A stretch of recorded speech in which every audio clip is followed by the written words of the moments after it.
ทหารไทยใหญ่ทันพรากบ้านเกิดเมืองนอนไม่ใช่การเล่นละครเรียกร้องให้ใครสนใจต้องมาทวงคืนกับปืนอยู่ตามชายแดนลำบากทุกใจเหลือแสนเพื่อดินแดนที่เขาโกงไปก่อนหน้าสงครามญี่ปุ่นไทยใหญ่มีบ้านมีเมืองประชาธิปไตยรุ่งเรืองบ้านเมืองไทยใหญ่แสนสุขร่มเย็น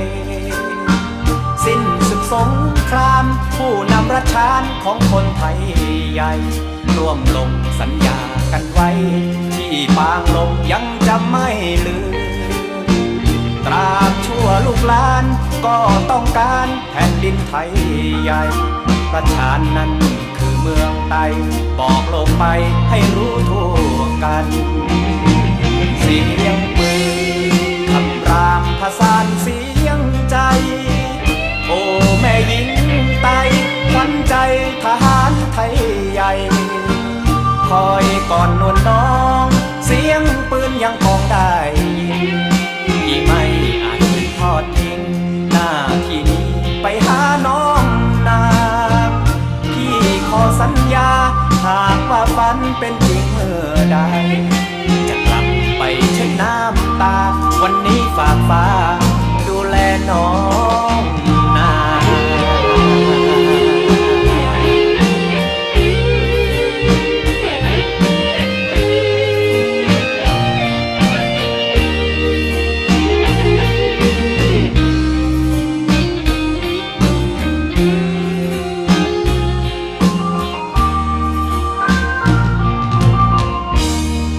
ก่อนหน้าสงครามญี่ปุ่นไทยใหญ่มีบ้านมีเมืองประชาธิปไตยรุ่งเรืองบ้านเมืองไทยใหญ่แสนสุขร่มเย็นสิ้นศึกสงครามผู้นำรัชชานของคนไทยใหญ่ร่วมลงสัญญากันไว้ที่ปางลมยังจะไม่ลืมตราบชั่วลูกหลานก็ต้องการแผ่นดินไทยใหญ่ประชานั้นคือเมืองไทยบอกโลกไปให้รู้ทั่วกันเสียงปืนคำรามผสานเสียงใจโอ้แม่หญิงไตขวัญใจน้องทนอีกหนอคอยก่อนนวลน้องเสียงปืนยังกองได้ยินที่ไม่อาจฝืนทอดทิ้งหน้าที่นี้ไปหาน้องนาพี่ขอสัญญาหากว่าฝันเป็น